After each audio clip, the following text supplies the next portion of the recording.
James, do you even see me anymore? Or am I just part of the background now, like the walls in this house? Oh, here we go again. Cynthia, I'm tired. Can't you let me breathe for once? I come home from work stressed, and all I want is a little peace. Peace. Is that what you call it? You've been finding peace on your phone, laughing with strangers and flirting like some college boy. You're not just escaping work, James, you're escaping me. Flirting. That's ridiculous. I'm not cheating on you. It's just harmless conversation. You're blowing this way out of proportion. Harmless. Harmless is ignoring your wife while you stay glued to your phone every night. Harmless is telling me I'm overreacting while I lie in bed alone, wondering why I'm not enough for you anymore. You're making it sound worse than it is. I'm stressed, Cynthia. Work's been brutal, and social media was just an escape. I didn't mean to hurt you. Don't you get it? I've been drowning here, James. I warned you, I begged you to see what was happening to us. But you wouldn't listen. You wouldn't fight for us. And now, I feel like I'm the only one still trying. I didn't know how bad it had gotten. I thought you'd understand. Understand? Oh, I understand, James. I understand that somewhere along the line, you stopped needing me. And maybe I've stopped needing you too. No. Don't say that. Please, Cynthia, don't give up on us. I know I failed you. But I want to fix this, I need to fix this. Words aren't enough anymore. If you really want to fix it, prove it. I need more than promises. I need to see you show up, not just for me, but for us. I will. I swear, Cynthia, I'll do whatever it takes. I can't lose you. Not like this. We'll see, James. But this is your last chance. Welcome to African Folktales by Tammy. Please don't forget to hit the like button and subscribe for more interesting stories. Also share this story to someone who might be interested. Let's get into the story. James and Cynthia Parker's love story began like a dream. They met at a mutual friend's wedding, where James had been dragged reluctantly by his cousin. He was never one for social gatherings, but found himself captivated by Cynthia the moment he saw her. Her warm smile and easy laugh made her approachable, and before the night was over they had exchanged numbers. From that moment, their connection deepened with every phone call, date, and shared dream. Their courtship wasn't without challenges. James worked as a marketing manager for a tech company, a role that often required long hours and last-minute deadlines. Cynthia, on the other hand, was a teacher at a local high school. Despite their busy schedules, they always found time for each other. They often spent their evenings cooking meals together or taking long walks, sharing their hopes for the future. James loved how grounded Cynthia was, and Cynthia admired James' ambition. They were each other's greatest supporters, and when James proposed 2 years later, no one was surprised. Their wedding was simple but elegant, a small gathering of close friends and family in a picturesque garden. It rained briefly that day, but Cynthia saw it as a sign of blessings rather than bad luck. Rain on your wedding day means good fortune, she had told James, holding his hand tightly as they waited under a large tent for the skies to clear. His heart swelled with pride and gratitude, knowing he had married someone who could see beauty in life's unpredictable moments. The first year of marriage was filled with joy and new experiences. They moved into a cozy 3-bedroom home in a quiet suburban neighborhood. The house wasn't large, but it was enough for them. Together, they decorated each room, with Cynthia insisting on vibrant colors to bring warmth to their space. James teased her about her obsession with throw pillows, but secretly, he enjoyed the way she transformed their house into a home. Weekends were often spent binge-watching their favorite TV shows, visiting friends, or hosting small gatherings. Life was simple, but it was fulfilling. Their relationship was built on mutual respect and trust. They both shared a vision of success, but success to them didn't just mean career advancement or financial stability. It was about building a life together, one filled with meaningful experiences and a strong emotional connection. Cynthia dreamed of starting a family, while James was determined to climb the corporate ladder to provide a secure future. However, as James began to excel in his career, subtle changes crept into their lives. His job became more demanding. Long hours at the office turned into business trips and late-night meetings. Although he assured Cynthia that it was temporary, the time they spent together began to dwindle. At first, Cynthia understood. She knew how much this promotion meant to James and didn't want to add to his stress. She encouraged him to chase his dreams, believing their sacrifices would be worth it in the long run. To cope with James's absence, Cynthia threw herself into her own passions. She took up gardening and joined a book club. Yet, no matter how busy she tried to keep herself, she couldn't ignore the growing emptiness in their home.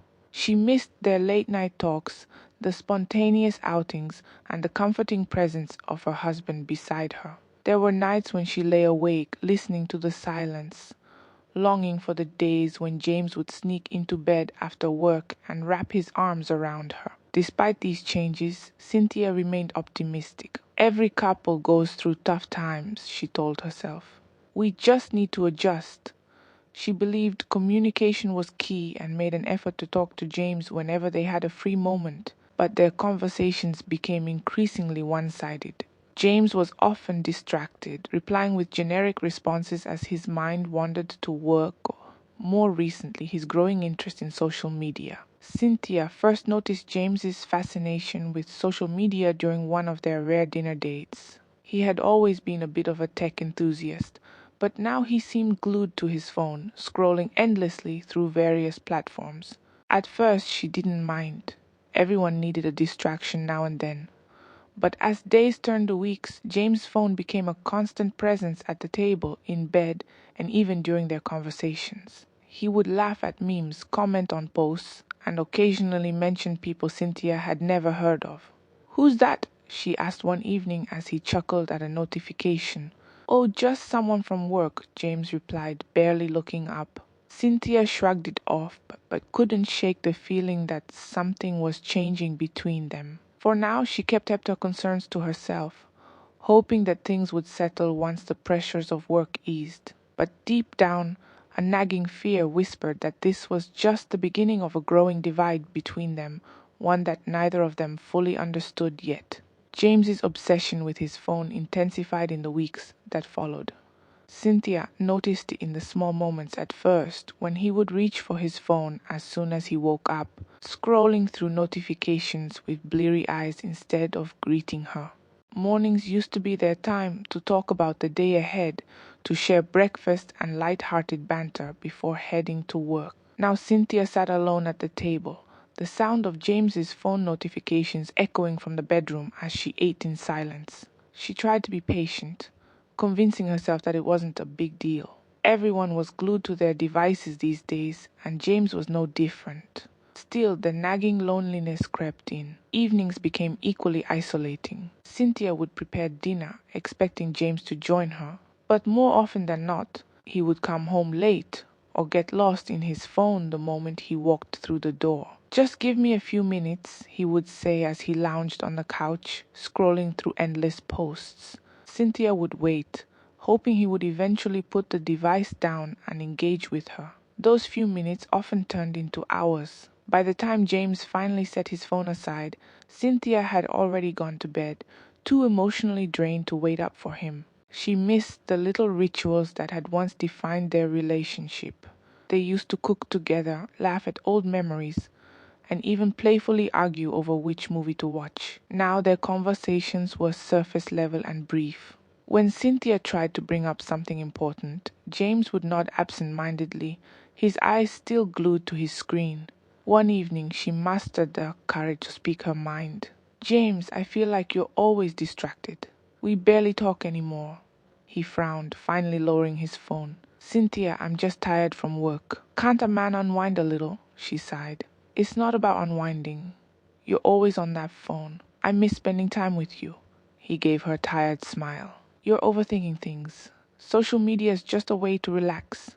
You don't need to worry." His words did little to reassure her. Cynthia felt dismissed, as though her concerns were insignificant. It wasn't just the phone, it was the emotional distance that frightened her. She noticed how James seemed more invested in online interactions than their marriage. He frequently mentioned new names, people from social media groups or colleagues he connected with through networking platforms. Whenever Cynthia asked who they were, James's responses were vague. Just someone from the group, he would say, offering no further explanation. Cynthia didn't want to appear controlling, so she let the topic drop, though her unease grew with each passing day. Her attempts to rekindle their bond were met with indifference. She suggested they take a weekend trip to reconnect, but James declined, claiming he had too much work. When she proposed having a no-phones dinner night, he reluctantly agreed, but spent most of the evening glancing at his screen under the table. Cynthia felt invisible, as though she were competing with a digital world that she could never win against. She confided in her best friend Mary during one of their weekly meetups. "It's like I'm married to a stranger," Cynthia confessed, stirring her coffee absent-mindedly. Mary gave her a sympathetic look. "You need to make him see what he's doing. Sometimes men don't realize the damage until it's too late." That advice stayed with Cynthia, but she didn't know how to implement it. James was stubborn and quick to dismiss confrontation. Every time she tried to express her feelings, he would brush them off, claiming she was being dramatic. Cynthia began to question herself. Was she expecting too much? Was this just a phase that would eventually pass? Deep down, she knew the answers, but admitting them felt like giving up on their marriage. She loved James and wanted to believe they could work through this. Meanwhile, James's behavior worsened. He began retreating into their guest room under the pretense of needing quiet to work, but Cynthia knew better.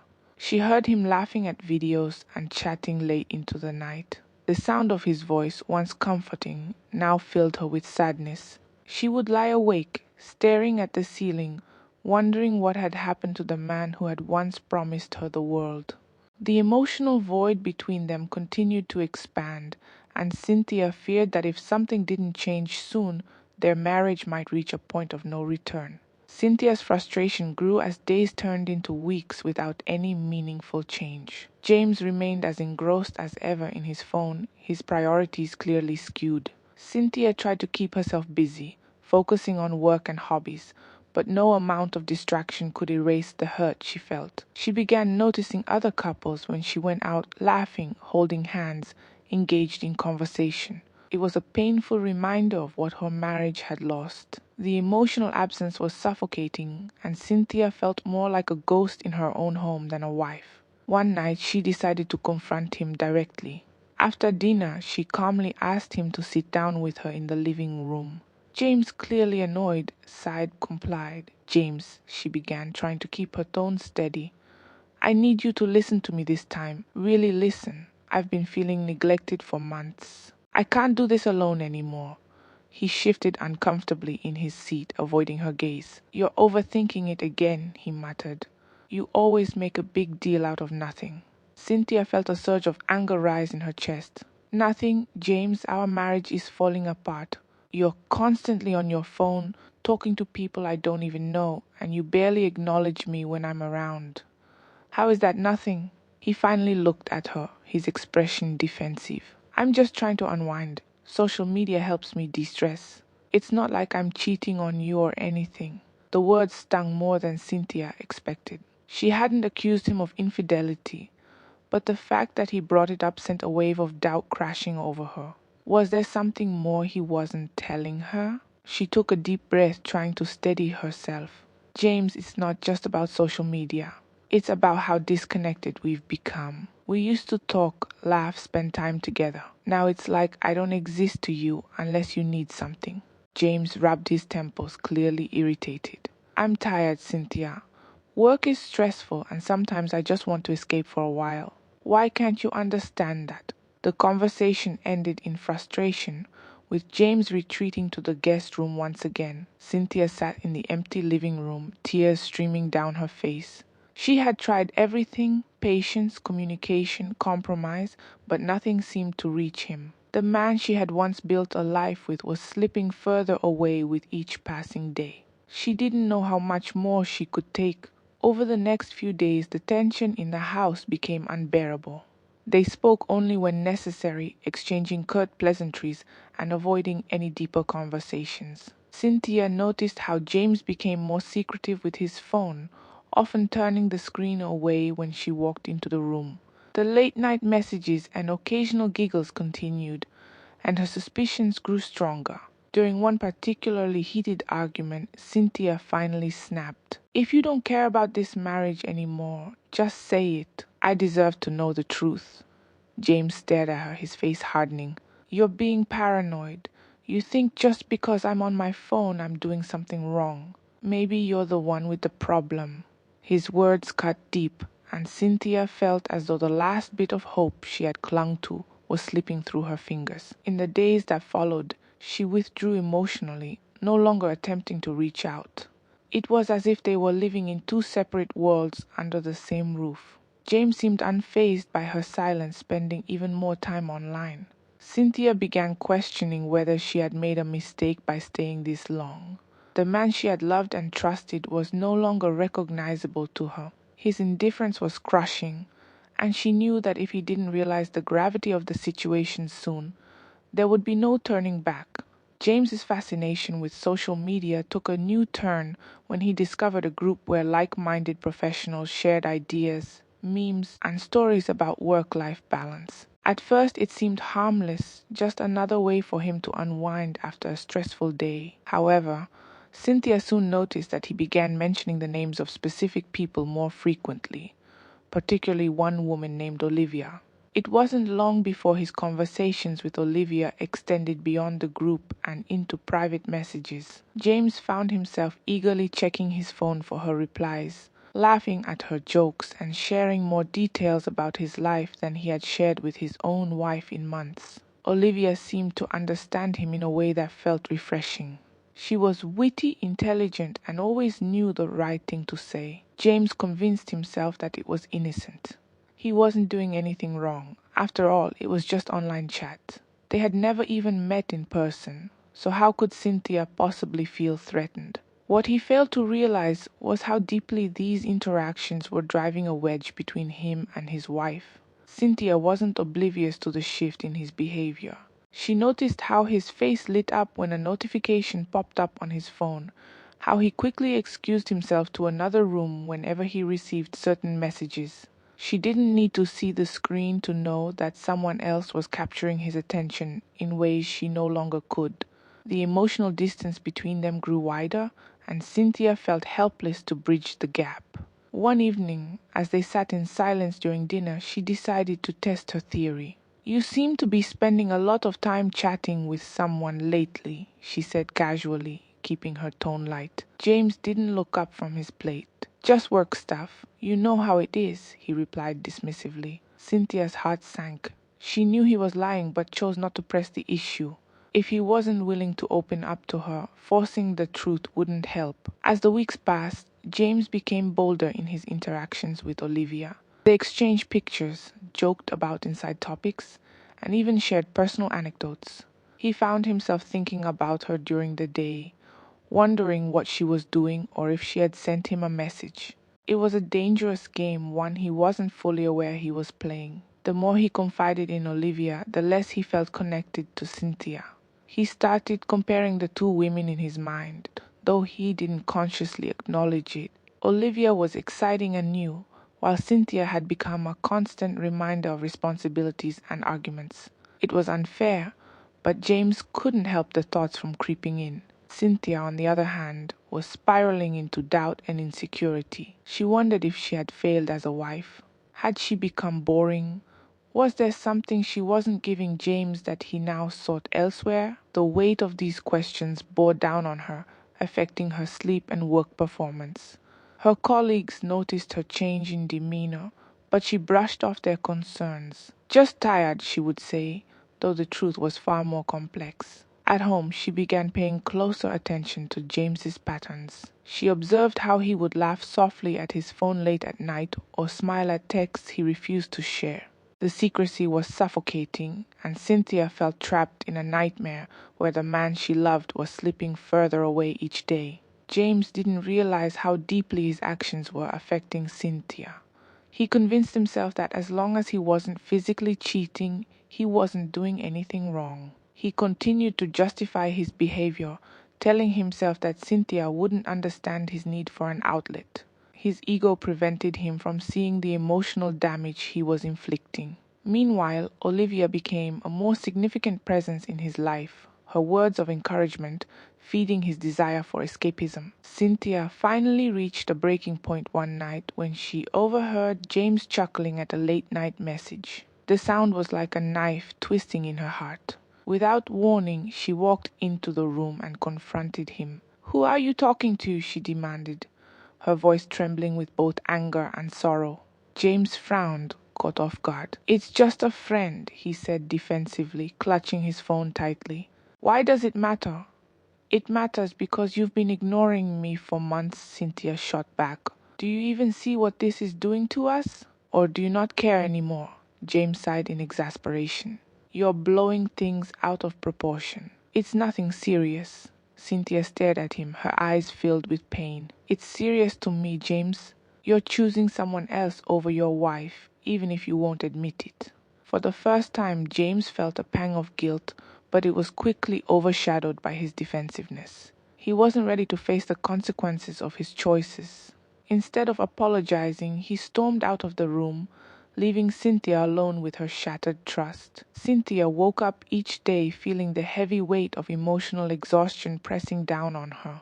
The love and laughter that had once filled her marriage had been replaced by silence and distance.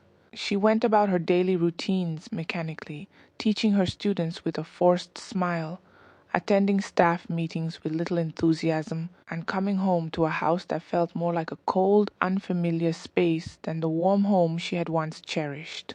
The absence of intimacy was palpable. Even simple gestures like a kiss on the cheek or a lingering hug had become distant memories. She spent more time in the garden she had created, finding solace among the plants she had nurtured. The vibrant flowers and neatly arranged pots were a reminder of better days when she and James had worked on the garden together. She remembered the weekend they had planted roses, how James had accidentally trampled one of the seedlings, causing them both to burst into laughter.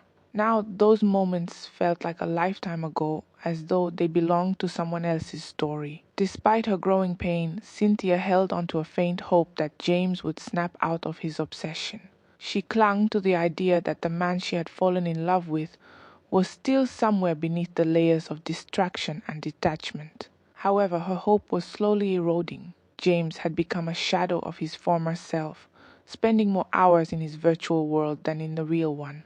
He was physically present but emotionally absent, and Cynthia found herself craving connection, even if it was just a meaningful conversation at the dinner table. One afternoon, she sat at the dining table alone, scrolling through old photos on her phone. Each image told a story: a weekend getaway to the mountains, their anniversary dinner at a fancy restaurant, a silly selfie they had taken while painting the living room. She stared at the smiles in those pictures, wondering how they had drifted so far from that happiness. The memories stirred a deep sadness in her, and she couldn't hold back the tears that began to fall. She wiped them away quickly when she heard James's footsteps approaching. He walked past her without a word, his eyes glued to his phone as if she were invisible. Cynthia decided she needed to confide in someone other than Mary. She visited her mother one weekend, hoping for advice and comfort. Sitting on the veranda of her childhood home, she poured her heart out. "Mama, I feel like I'm losing him," she said, her voice cracking. "James doesn't even see me anymore. It's like I'm competing with a screen for his attention, and I'm losing." Her mother listened quietly, then sighed deeply. "Marriage is not easy, my dear, but both people have to fight for it. Have you told him how much this is hurting you?" Cynthia nodded. "I've tried so many times, Mama. He just says I'm overreacting." Her mother gave her a long, thoughtful look. "Sometimes people don't realize what they have until they lose it. You need to decide what's best for your peace of mind. You can't keep fighting alone." Those words echoed in Cynthia's mind on the drive home. She knew her mother was right. She couldn't carry the weight of their marriage on her shoulders alone.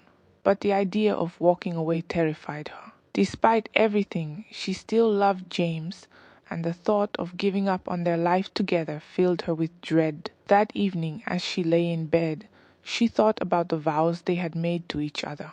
Were those promises now meaningless? Could love survive without effort from both sides? Meanwhile, James remained oblivious to the depth of Cynthia's pain. His life continued in the same pattern: work, endless scrolling, and late-night chats with Olivia. He noticed that Cynthia had grown quieter, but didn't take the time to understand why. In his mind, things were stable. They weren't fighting as often, and he assumed that meant everything was fine.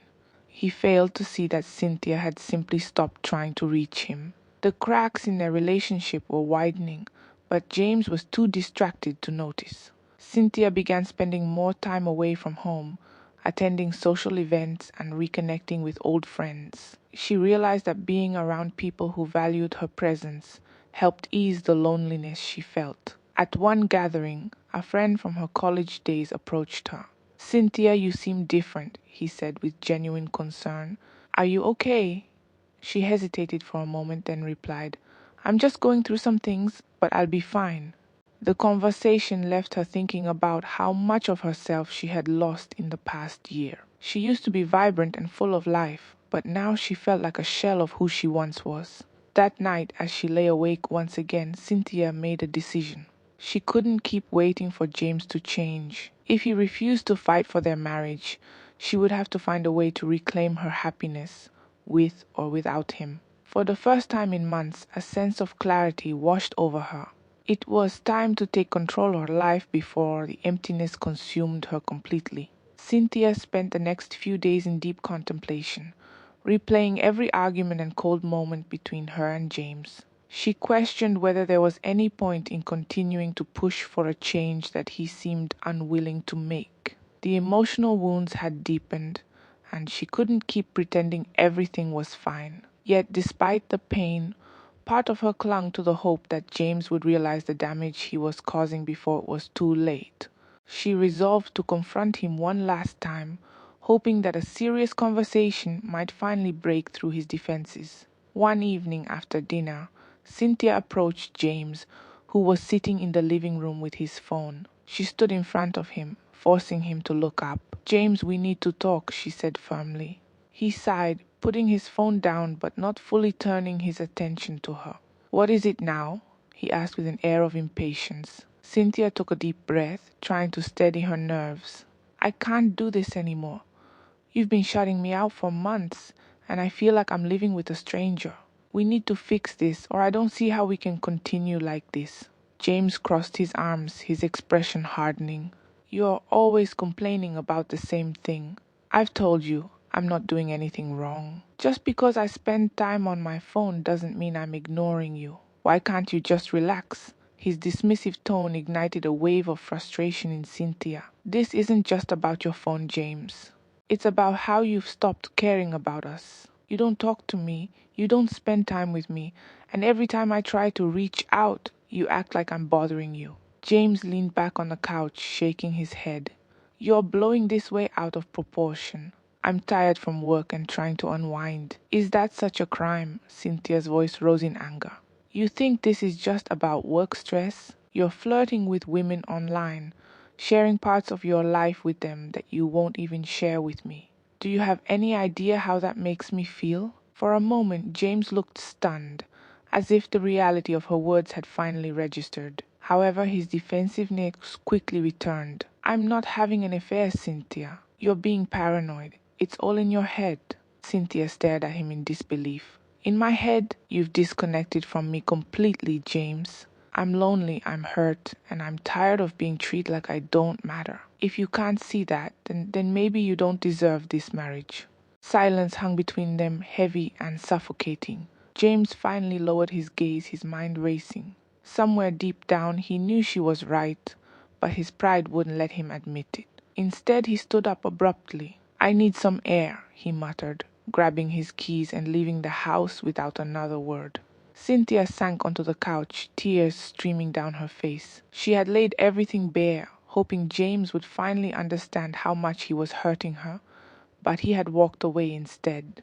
It felt like a final rejection, a confirmation that their marriage was slipping beyond repair. Hours passed and James didn't return. Cynthia stayed awake, her mind racing with thoughts of what to do next. She considered packing a bag and leaving, but a part of her hesitated. Was there anything left to fight for, or had they already reached the point of no return? Meanwhile, James drove aimlessly through the city, his thoughts a chaotic mix of anger, guilt, and confusion. He didn't want to believe that he had driven his wife to the brink of leaving, but her words echoed in his mind. The image of her tear-filled eyes haunted him. He had always prided himself on being a good husband, but now he was forced to confront the truth he had been avoiding.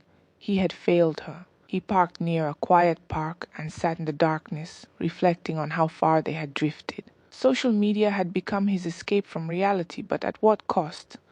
By the time he returned home, it was past midnight. The house was dark and eerily silent. Cynthia was in bed, but he knew she wasn't asleep. He stood outside the bedroom door for a long moment, debating whether to go in and try to talk to her.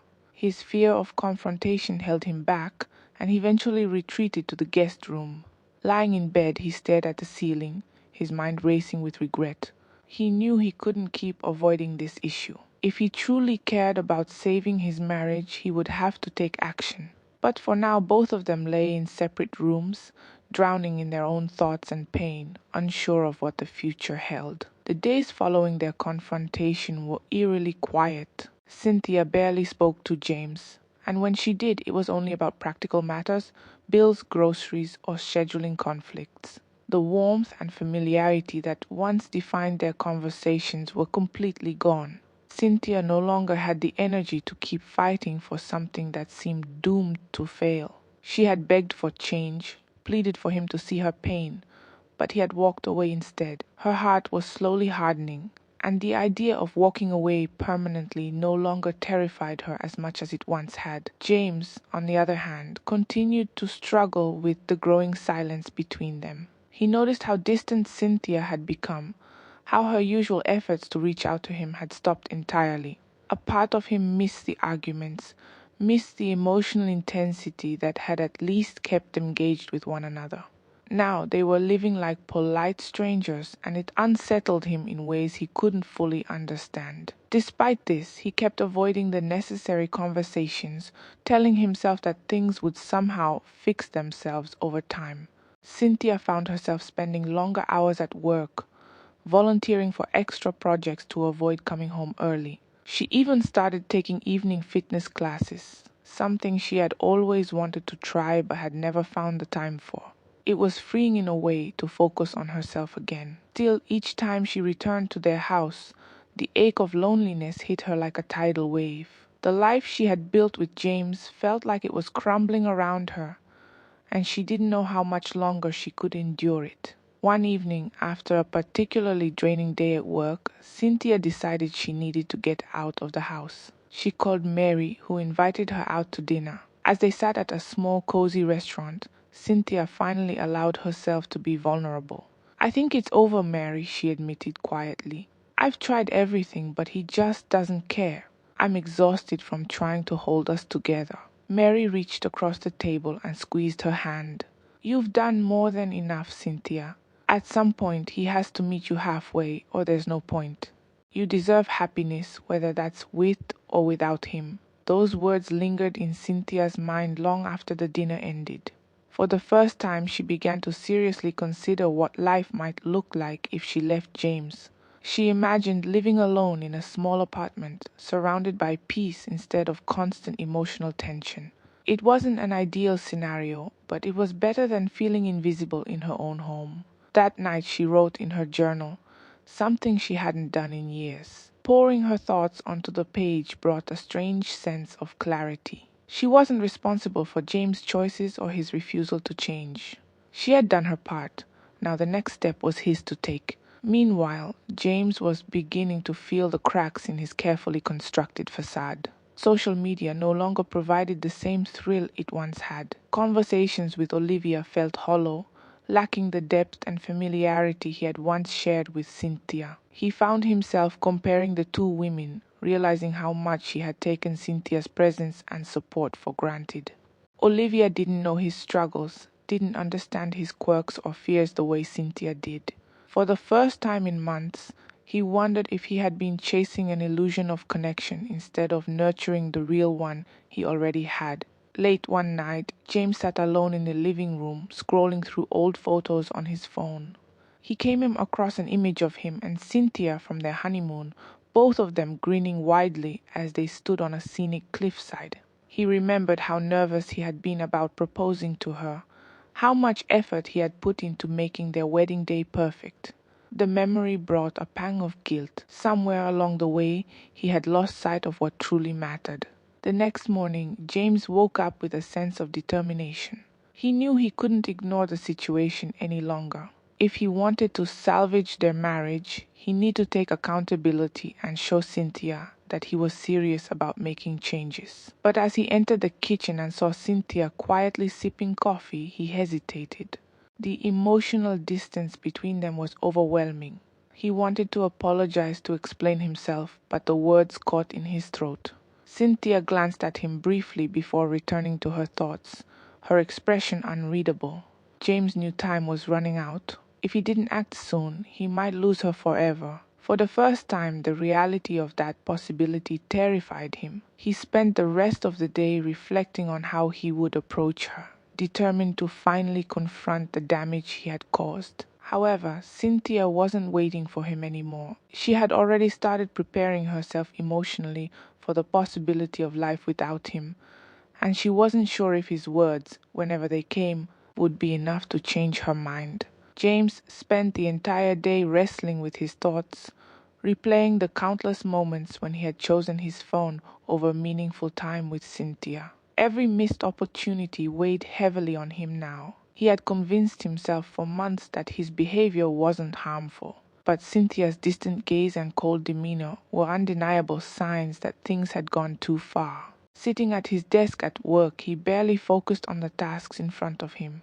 He wondered when exactly his marriage had become secondary to his virtual life, a question he couldn't fully answer. That evening, James returned home earlier than usual, hoping to find a moment alone with Cynthia. However, the house was empty. Cynthia had sent him a brief text earlier, mentioning that she was attending a work event. He stood in the quiet living room, feeling the emptiness around him. It was an unfamiliar sensation, one he couldn't ignore. The walls seemed to close in on him, a stark contrast to the lively home they had once shared.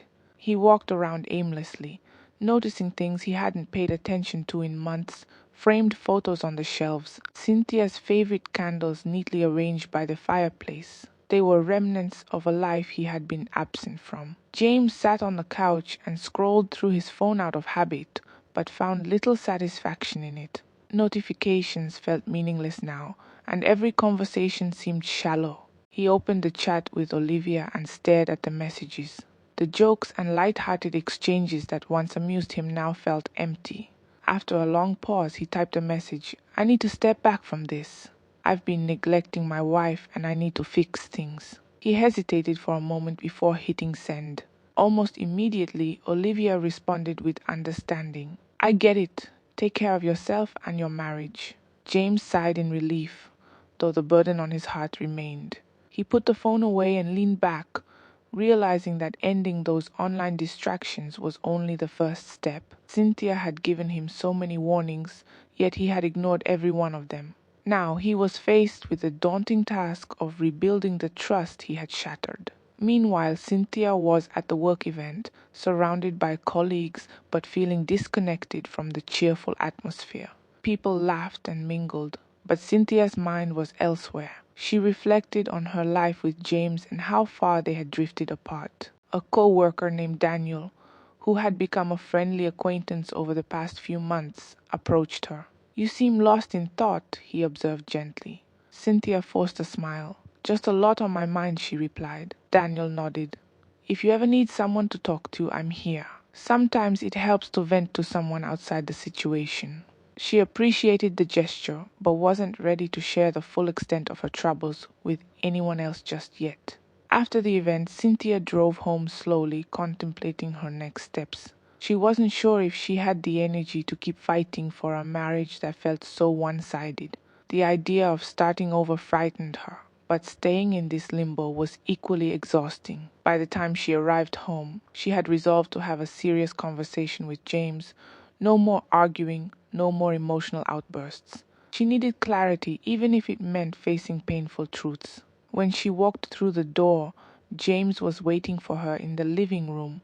He stood up nervously, his expression serious. "Cynthia, can we talk?" he asked softly. She hesitated for a moment before nodding and setting her purse down. They sat across from each other, the tension thick in the air. James cleared his throat. "I've been doing a lot of thinking. I know I've hurt you and I've been selfish. I let social media and other distractions take over my life, and I pushed you away in the process. I'm sorry, Cynthia, I really am." Cynthia studied him carefully, searching for sincerity in his eyes. "It's not just about the distractions, James. You stopped trying. You made me feel invisible, like I wasn't important to you anymore. Do you have any idea how painful that was?" Her voice cracked slightly, and James felt a pang of guilt. "I know," he said quietly. "I see that now. I don't expect you to forgive me overnight, but I want to change. I've already cut ties with people I shouldn't have been talking to, and I'm ready to put in the effort. I just need you to give me a chance." Silence hung between them as Cynthia considered his words. She had heard promises before, but something about his demeanor tonight seemed different. He looked vulnerable, genuinely remorseful. Still, she wasn't ready to fully trust him again. "James, I need to see real change. Words aren't enough anymore," she said firmly. "If you're serious, you'll have to prove it." He nodded, understanding the gravity of her statement. "I will," he promised. "I'll do whatever it takes." That night, for the first time in months, they sat together on the couch, sharing a quiet moment of reflection. It wasn't a perfect resolution, but it was a start. Both knew there was a long road ahead. At least now they were facing it together. Over the following days, James made a concerted effort to change his habits. He deactivated his social media accounts, deleted the messaging apps he had relied on for constant stimulation, and started leaving his phone in another room during meals. It was difficult at first.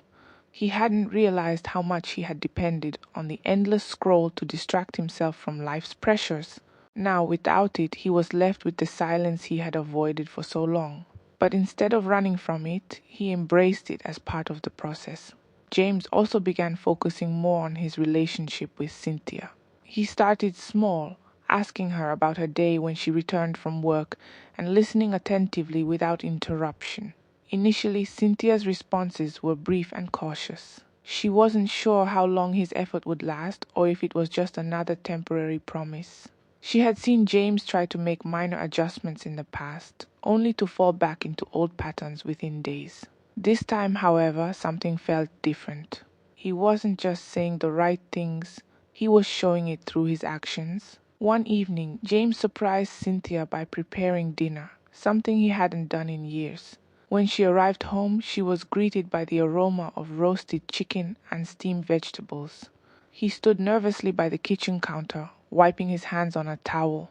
"I thought you might like a break from cooking tonight," he said with a hopeful smile. Cynthia raised an eyebrow, still guarded but touched by the gesture.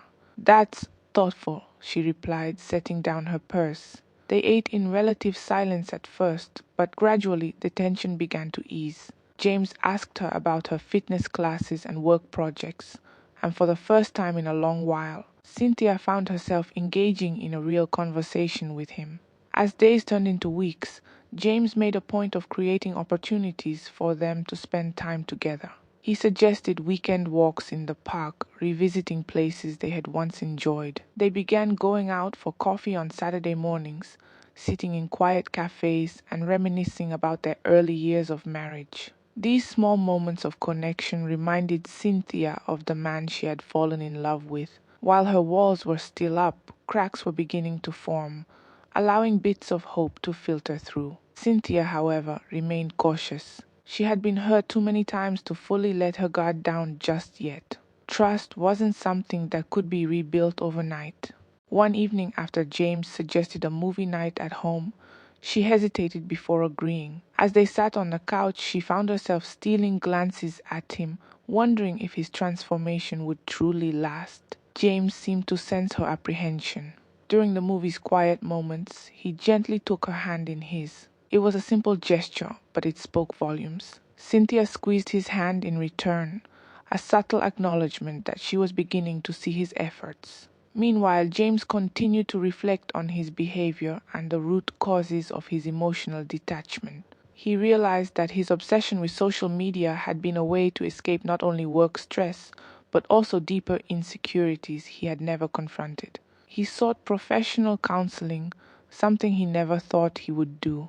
In those sessions, he learned how to manage his emotions and communicate more effectively. For the first time, he understood that vulnerability was not a weakness, but a necessary part of maintaining meaningful relationships. One evening, after a particularly introspective counseling session, James sat down with Cynthia and shared his journey with her. "I know I've caused you so much pain," he admitted, "but I've also been learning about myself and why I let things get so bad. I'm working through it because I don't want to be that person anymore.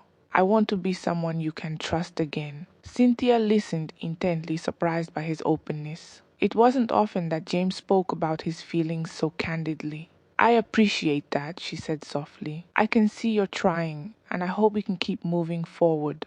As they continued rebuilding their relationship, Cynthia also began prioritizing her own emotional well-being. She maintained her hobbies, kept attending fitness classes, and spent time with friends. It was important to her that she didn't lose herself in the process of healing their marriage. James respected her boundaries, giving her the space she needed while consistently showing up in the ways that mattered.